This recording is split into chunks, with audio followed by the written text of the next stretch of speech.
We are here with Fitz from Fitz and The Tantrums. Hey guys, how are you? We're good. We're good. This is an exciting time for you. You're what, about 10 days out from tour or something like that as we're interviewing now?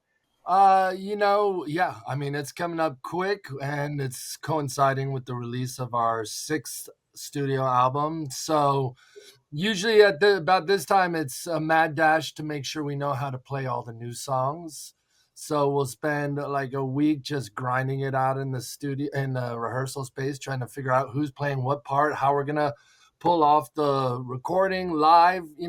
Anybody that's seen us play live, they know that we like to bring a lot of energy, a big dance party. So it's also trying to figure out how we're going to take those songs and kind of mold them into what works for us live. But yeah, it's just a lot of rehearsals, a lot of prep, and a lot of packing. You're also obviously famous for your stage outfits.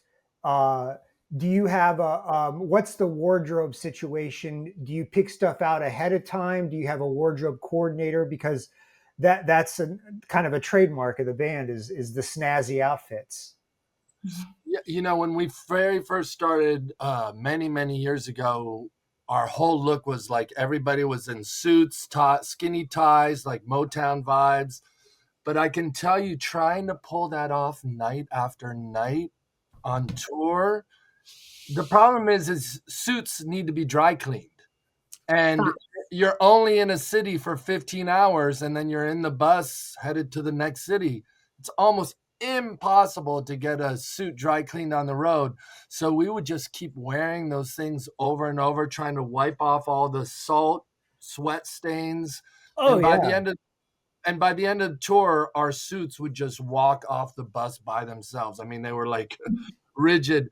Now I usually try and do some prep. It's a balance, especially during the summer. We're always playing every hottest city in America, in the South, in the Midwest. So it's like trying to find the things that look good, but I'm also not going to die out there. It's a fine balance between looking good and air conditioning. You mentioned the sixth studio album on the horizon.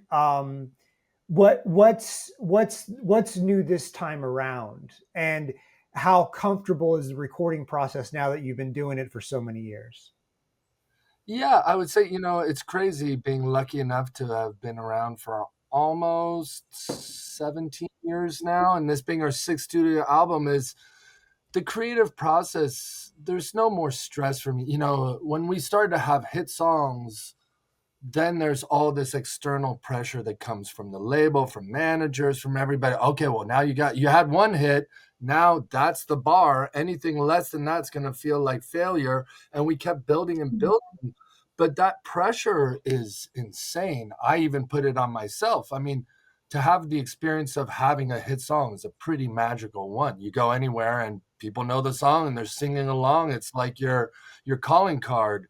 And it's an incredible thing. But I think the last couple records, I was feeling a lot of that pressure from those external sources.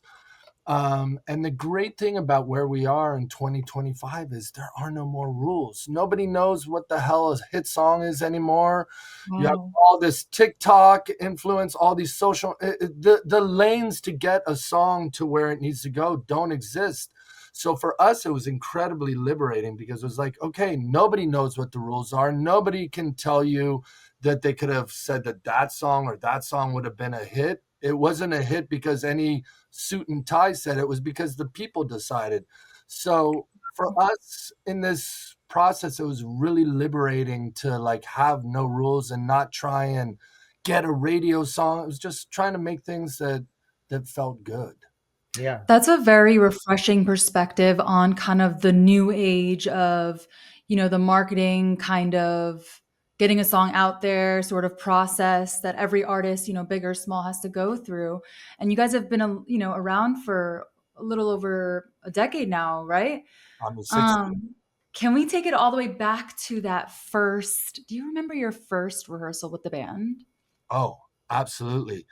I had a music company. I was doing music for film and television. I was actually pretty successful in it, but I still had this little monkey on my back that said like, wait, you were supposed to be a musician in a band. You've tried like 6 other failed attempts. you finally have a few dollars in the bank account. Maybe this is the time to try and do it one more time. And I just started doing it on my own in my living room, and brought in my college buddy James King, who's in the band, and we started writing these songs.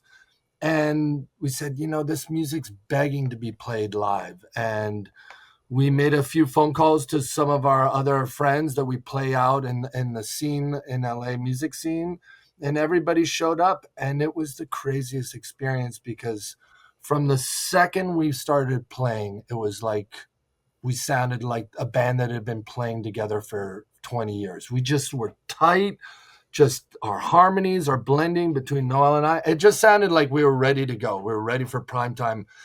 And I played one song with those guys, and I walked out of the rehearsal space, and I called the Hotel Cafe, which is this more like kind of singer-songwriter place that brought like Kate Nash and all these people, but it's more intimate. But it was the one place that I knew the booker, and I said, hey, I have this new project. Can we come play? And walked back in the room. I said, okay, we've got a gig next week. And everyone's like, we've rehearsed 1.5 songs. We have a total of 4 songs. What the hell? And I said, we're going to do it. And it kind of just forced everybody to scramble and get ready. And from that very first show, I could just tell that there was this magic. I had spent good part of a decade feeling what no's and absolute total rejection from the music business felt like. And in one instant, it felt like the whole universe had shifted, and we did like 4 shows, and then Sharon Jones and the Dap Kings, Maroon 5, all these bands are taking us out on tour. And it was this amazing experience, but it was, I could tell from all my years of other bands that this one had just some special energy from the very first rehearsal. Wow. And speaking of Maroon 5, you have a very cool story that involves a tattoo about that tour in 2009, I think it was, with Maroon 5. Can you tell us about that story? Yeah, so we were this little local band, unsigned. Somehow my manager at the time knew somebody at KCRW, which is our like prestige NPR station here. They stream it, morning it becomes eclectic. And somehow she got us to have our songs played on there, and then they invited us to perform. And there was this tattoo artist was visiting from New York, was driving around, and there's one day in his convertible rental, and he heard us playing on NPR, and he goes, well, what is this Motown-inspired music? And he searched, and Fitz and The Tantrums. He buys our one little 5-song EP from our website, and he goes back to New York. Happens to be Adam Levine's tattoo guy. I mean, his whole body's tatted, right? And he walks in, he says, Adam, you got to hear this, my new favorite band, Fitz and The Tantrums. He listens to it. He flips out at it, starts tweeting about it. I tweet him back. 3 days later, we're playing at this sort of upstart music club called School Night, where all these up-and-coming bands have their first big Hollywood show.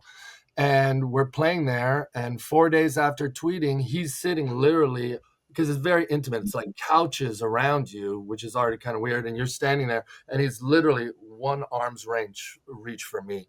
And I'm like, oh my God. And we perform and pound it out, fist bump, great show, and we leaves. And then like less than 24 hours later, we got the offer to open up for Maroon 5 on their whole East Coast college tour. We're all jumping down, up and down, celebrating, high-fiving. And then I'm like, hold on a second. I go do a couple calculations. I'm like, they're paying us $1,000 a night, which is already more than I've ever been paid to play an ounce of music. But it's still going to cost us like $20,000 to tour with these guys, to rent a vehicle, to chase them. You know, they're on tour buses. They sleep all night. They get to the place. We're in this van driving for 22 hours a day, trying to keep up with them to get to the next place. I took that money that I'd saved from my business, and this was right at the moment when the stock market had crashed in 07, 08. So nobody was advertising. So my business was dead, but I had this little bit of money. I could live for a couple of years and be okay and ride out the economic downturn, or I could take all of my money and put it behind our band to help pay for the Maroon 5 tour, the Sharon Jones and the Dapkins tour, the Flogging Molly tour. And that's what I did. And we started just touring the country. And quickly people were like, whoa, these guys bring something different live. And that live thing is the thing that was our calling card at the height of Facebook. People texting like, oh, I just saw this band in Seattle. You got to go check them out. It's Church of Music Vibes. Come down. And we did that for 2 years. I spent almost $250,000 of my own money propping up the band for 2 years, till we finally showed up at South by Southwest that final year and walked away with our first indie record deal. Wow. That's a heck of a story. And Fitz, School Night and still exists and still has the same purpose. So that's still going strong. Just update from the cheap seats here. I know you got your fancy. I went there like 2 years ago to my friend's band. Okay. I know it does. Okay. Yeah. And Hotel Cafe still does those shows, and it's one of the darkest venues I've ever been in. It's like a pitch black; you can't see anything. Anyway, one thing that I wanted to ask about, so unique about the band, is the dynamic between you and Noelle, and how you even decided that your voices would sound good together, and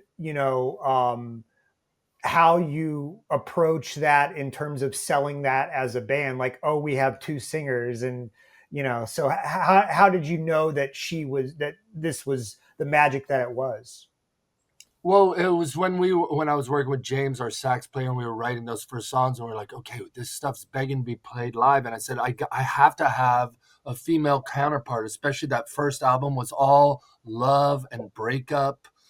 So I was like, there needs to be that masculine, feminine energy. I was like, who do you think we should call? And he had just done a tour with Noelle, with De La Soul or Mob Deep or somebody. They had just done a tour. And so he had her front and center in mind. And he said, you got to call Noelle Scaggs. And so when I walked into that rehearsal space, I was telling you guys about that first day, that was the first time I ever met her. And I turned my mic towards her so we could face each other, and we sang, and I was just like, how are we blending so naturally? Cut to that first show at Hotel Cafe, and we start performing, and I would say I've had experience at that point, but I never toured properly. I'd been in bands for over a decade, but always in LA. I could never get it to go beyond like San Diego. And that first night I step on stage with Noelle, I'm like, oh shit, I'm with a seasoned pro here. Because Noelle is incredible at stage performance and hyping up the crowd. And what I was realizing as I'm standing there on stage was like, I'm singing a good part, a majority of this song, and yet everyone's looking at her. And so it became almost like, oh, I better start moving around here and selling my part of this because nobody's friggin' looking at me.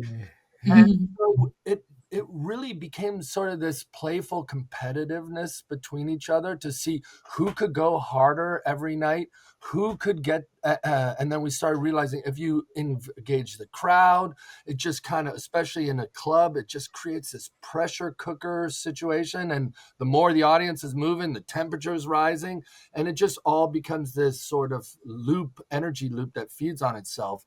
And it was really a testament to Noelle, her just incredible stage presence that pushed me to become the good performer that I am.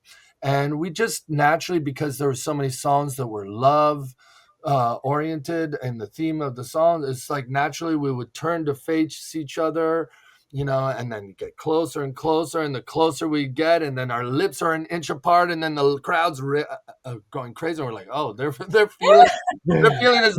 I think we got to roll with this a little bit. Yeah. That's cool. You're basically like Meg Ryan and Tom Hanks in a different form. It's Sleepless on a tour bus. Yeah, exactly. Speaking of tour buses, you mentioned back in the day, Maroon 5 had the big tour bus and you guys had the van. what's your setup now? I mean, you got to cash all those royalty checks. Has got to be good for something on the road, right?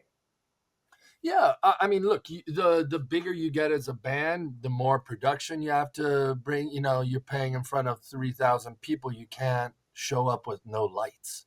And that's what most people don't realize is that most stages, most amphitheaters, they have no lights. They have nothing. You bring it in, even those big stacks that you see on the sides that are hanging, those are most of the time brought in by the performer and they've rented it. It travels in one semi truck. So, you know, for us, we have 2 tour buses and a semi truck carrying all of our gear, all of our merch, all of our stuff, and then a bus for crew and a bus for band. You know, we're 13, 14 of us traveling, you know, every night from one place to the next. And, you know, historically, touring has always been our financial saving grace. You know, once people stopped buying music and started streaming it, it was like, well, at least we still have touring. But the hard part has been in inflation has really kicked all of our musicians' ass collectively in the touring space. I don't know if you remember, like, I think it was last year, Santi Gold just out of the blue canceled her tour like 2 weeks before. Oh, this is interesting. Can you tell us? And it's because she couldn't make the numbers work. Wow. Because the reality is for all of us that are touring is that was our last bastion of actually being able to make a living wage working, right? After streaming, yeah. And then inflation comes, and in the course of a year and a half, it wipes off 30% of all touring bands' profits. And you're having to pay more for gas, for food, for every piece of equipment. You have to give your crew a raise because everybody's suffering from this inflationary spike. So what used to be a pretty profitable thing has become incredibly hard to make money. If you are a band and you're kind of fucking off a little bit and you got one too many guitar techs or one too many you know, people on stage like a masseuse or whatever, you're going to burn all, you're not going to make any money. And so it's become harder and harder for us. You know, we used to do 2 shows a day off, 3 shows a day off, and that would be the thing. You need vocal rest. We can't afford to do that anymore. We're doing on average 6 shows a week now to try and right that ship of where that thing is. And, you know, I am a Spotify subscriber like everybody else. I love the convenience, but I have a song that's about to hit 1 billion streams on there, and it'll hit 1 billion streams before the end of the summer. I cannot tell you I remember any significant check of any sort. Wow. And so we come back to this touring thing where we're trying to grasp onto that. We're not getting increases in our show pays, but I'm sure the Ticketmaster fees, I don't even know what they charge. We try and charge a reasonable rate, but once people are done with all the fees, they're walking away with a $40, $50, $60, $70 ticket. Not one penny of that goes to your artist that you love. We're fighting with that venue, with the tour promoter that's trying to charge back everything. They're making a shit ton on the bar. You think a band makes a penny off that beer they sold? No. And they're taking a cut of our merch too that we're selling. No, merch as well now. I have a question, by the way. This has just popped up in my head.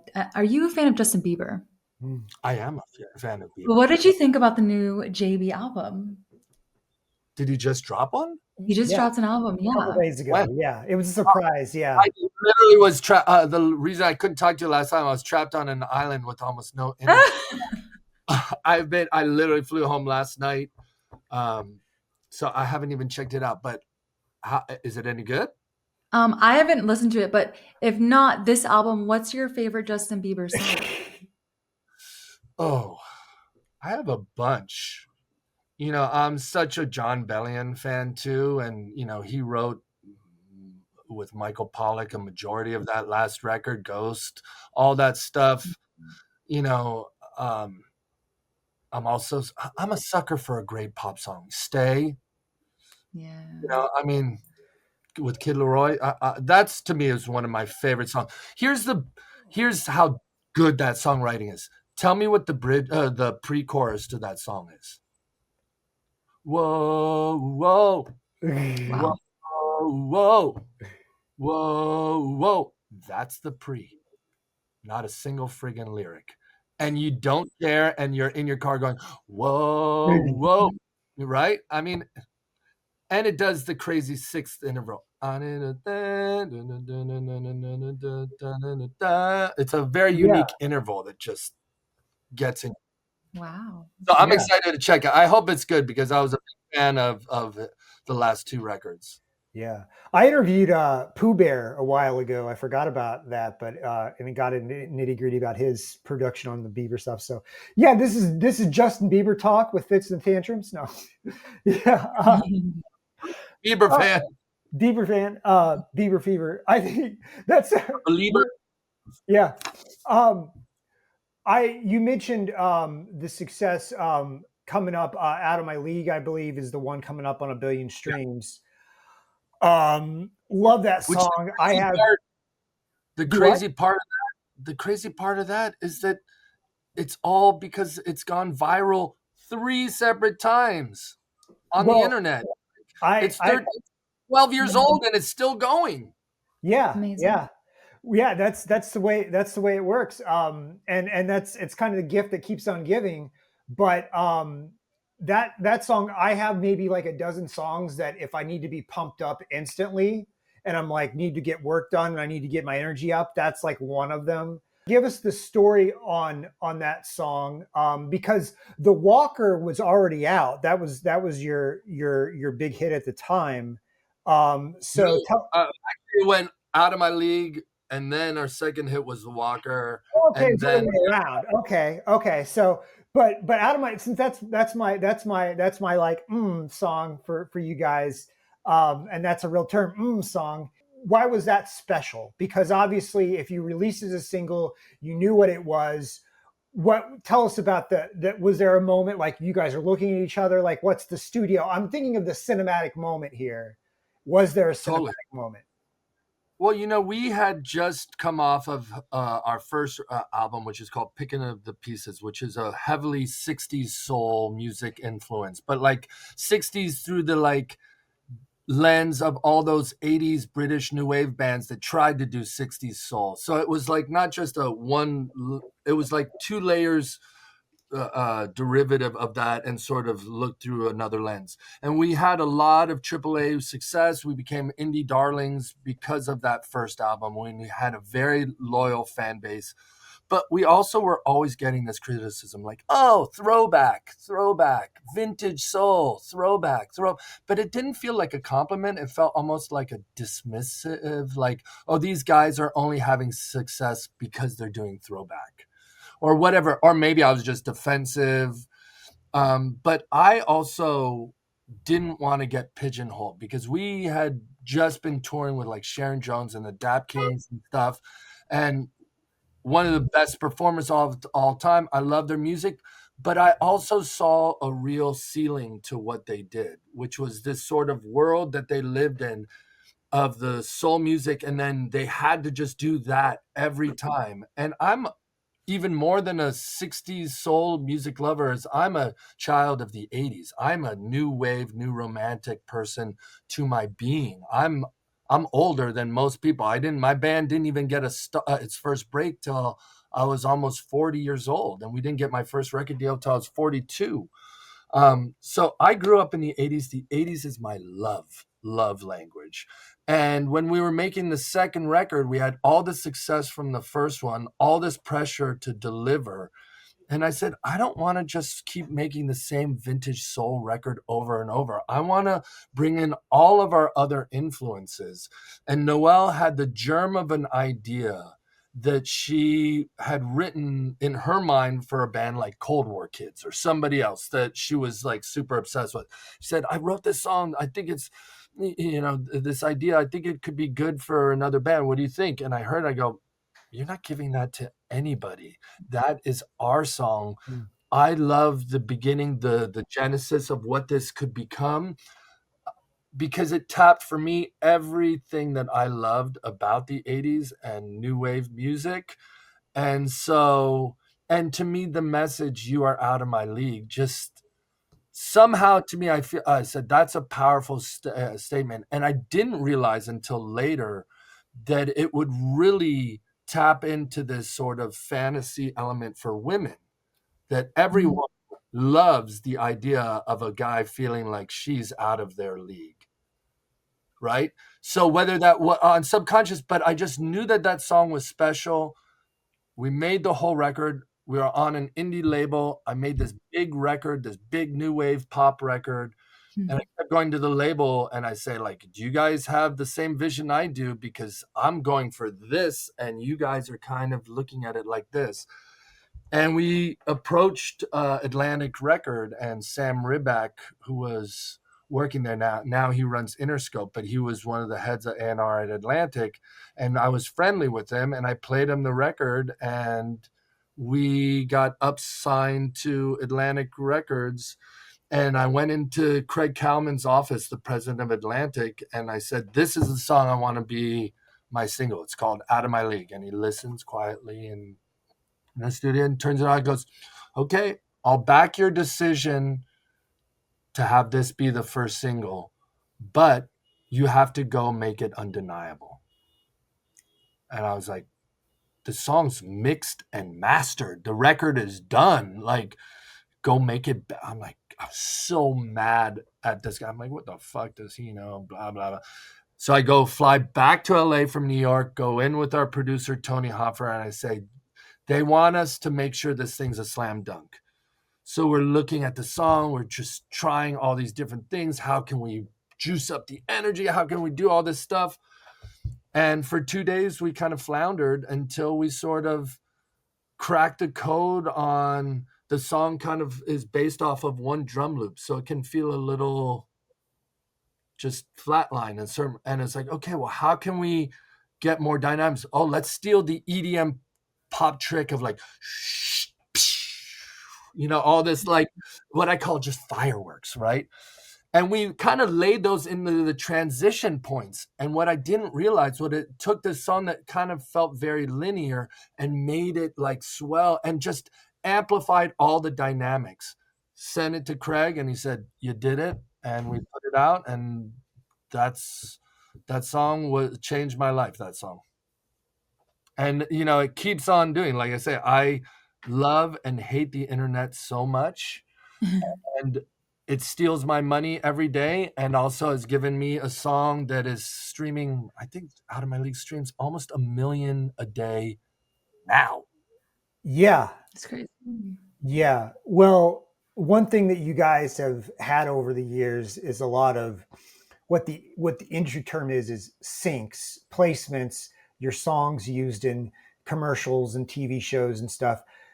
Do you have a favorite? Because I feel like specifically the Walker and HandClap and Out of My League, the three of those have been in like bajillion things. But maybe that's just subconsciously. It feels like those three songs feel like they're just like in the air and they're just like absorbed, Yeah, I mean, we've had so many syncs, and coming from music licensing, film scoring, TV commercial, music for commercials and stuff background, I had that in the thought of in the back of my mind. And when we made that first record, it didn't get synced at all. But that's because every song just kind of had like a harshness to it or a sad story to it, especially in the choruses. And so when we were making the next record, I said, all right, I'm going to do an experiment, which is I'm going to put all of my dark thoughts into the verses. And I'm going to leave my choruses free of my sad, depressive state or whatever I am, my anxiety. I'm going to address what I want to sing about, the dark parts in the verses. And I'm going to leave my choruses as the antidote, as the uplifting message to whatever I'm dealing with or struggling. And I did that consciously because I knew that from an advertising world and from a placement, I needed to have broader messages that could resonate with people. And it turned out to be 100% right, and turned out to be kind of one of the main reasons why we had so much success, and why the industry let a guy that was in his late 40s have such a stellar run of a career, is because we started to sync so much that the label couldn't ignore it. Like HandClap, they were never gonna like take that to radio, but instantly got like 2 big syncs. All of a sudden, that nothing will get a label more hot and bothered than a sync. So then they get all excited, they start pushing it, and it kept getting more and more syncs. So then they were like, well, we better take this to radio.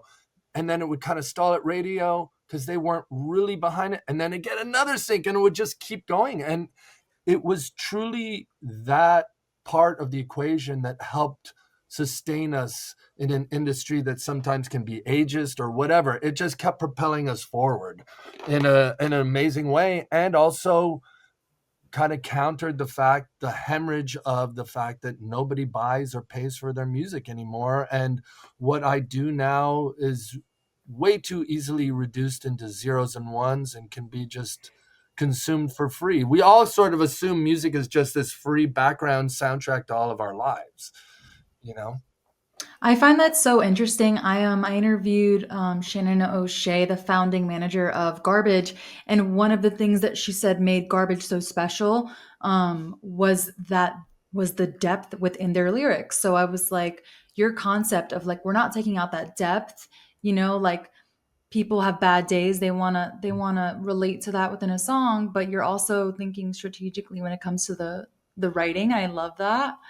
And Um, also, not to say that it was just for that purpose, but also we had also spent the last couple of years touring and having these really emotional, and it's giving me goosebumps even to talk about it, is just coming into contact with everyday people who come to the show, and having them come up to you and say, that song or that record, I was this close to suicide, and your album literally was the only thing that saved me. Not that I'm that great of a songwriter or that my music is that amazing, but when you make something and you put it out into the world, it's no longer yours, it's everybody else's, and people get to make it what they want it to be.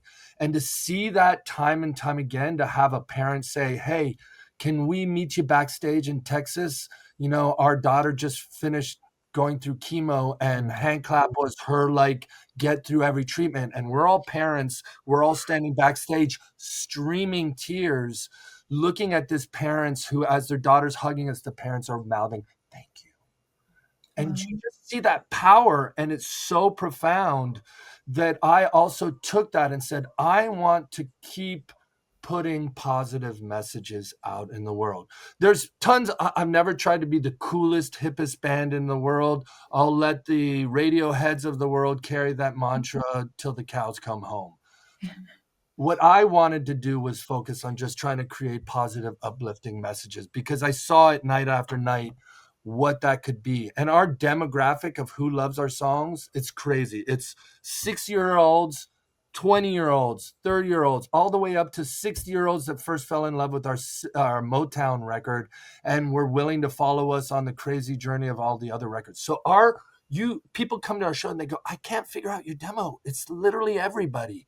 So we just wanted to put those messages out, because every time we come to a city, we get this feedback, just like the importance of what some of those positive messages can have for people, Absolutely. Absolutely.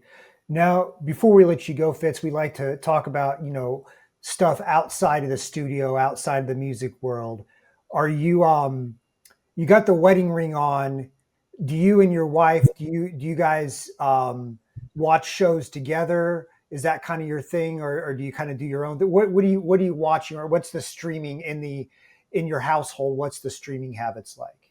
The streaming habit is that every night we crawl into bed after we put our kids to sleep, and my wife says, ooh, let's watch something. And then I spend 15 friggin' minutes scrolling through endless options to find something for her to fall asleep 6.5 minutes into whatever show. Now, I'm the kind of person that as soon as I start watching something, I cannot fall asleep. I must watch. So our thing is every night she falls asleep 6 minutes in and I watch to the end, and then we're off cycle, or I have to just keep watching the first 6 minutes of something with her. Yeah. Do you watch Love Island by any chance? Are you a fan? I've watched it a couple of times. Yeah, my wife loves that, and we love what is Love Is Blind? Is that the other one? Yeah. The one where they're in the pods, and they used to have, like, me and my wife were just watching this on vacation. They used to have a lot less attractive people on Love Is Blind to see could, like, you really overcome looks and just have it all be hard. And then they realized that wasn't Bring in enough. the hot people. Bring in the hot people. Come on. Yeah. One hot person fall in love. That's a nice observation. That's You never know. Yeah. Have you guys heard about that show where they, like, a woman stands there and they only show her the man's junk, and then she has to decide which guy she's going to go out on a date with? Yes, that naked show. What is that called? I think it's You're not Naked and Afraid. You're talking about No. No. Yeah. I know what you're talking about. Goes on. We'll put it up on the bottom of the screen, and people will. I've heard a lot about it. It's literally like they go, I think, from the knees and they go up, and then the woman has to critique it and then pick her date for the night based on their junk. Wow. Mm-hmm. Look at Demi's smile. Demi's like, yeah. Love that. They're always oodling women oodle men. Yeah. Package or lack thereof. And I thought I was the only one that, like, have seen that show and, like, actually left it on. You know, when you're, like, switching through channels, like, I've actually watched it. I thought I was the only one. So no. Okay, and so what do you like? What do you like, Fitz? What's the show that you, not your wife, but you personally are into right now? Oh, God. What was I liked this year? I like was it called Paradise? Yeah, the one with Sterling K. Brown. Yes. And James Marsden. That one. Yeah, exactly. My dad likes it, so I haven't watched it. Why am I forgetting old guy? Not old guys, but with James Lithgow and their spy, old dudes that are spies. The old man with Jeff Bridges and John Lithgow, yeah. Which I'm so glad. Do you remember Jeff Bridges used to do this weird tongue thing where he'd be like lizard tongue talking? I don't remember that. I never watched him. Somehow he's stopped doing this, so now I can watch him. Oh, okay. Wow. I never. Now you've ruined every Jeff Bridges movie from the 90s. Mid 90s Jeff Bridges movie, and you're gonna be like, oh my god. Oh now wow. I see. I've seen Big Lebowski 3 or 4 times. I didn't notice that, but okay. I don't think the dude was doing that. Oh, okay. So that was he cut it out of that character. Yeah. Got it. All right. And on that note, we will let you go. Thank you so much, Fitz, for joining us on the show. Remind us on the date of the album dropping? The album, Man on the Moon, comes out July 25th, I believe. Oh, okay. So we are. It's already come out. It's in the future or in the past or whatever. Yeah, and July 25th, which means that tomorrow, if you're watching this, the album, if you're watching the day we release it, it's tomorrow. And if you were watching it a year from now, it's already out and you've probably heard half a dozen of the songs. So, okay. All right. So thank you so much, Fitz. Check it out, though. I'm pretty proud of this one. You're proud of this one? Is that what you said? I'm very proud of this one. Okay. Yeah. Let's do give us a name of a track. We're doing it before the album releases.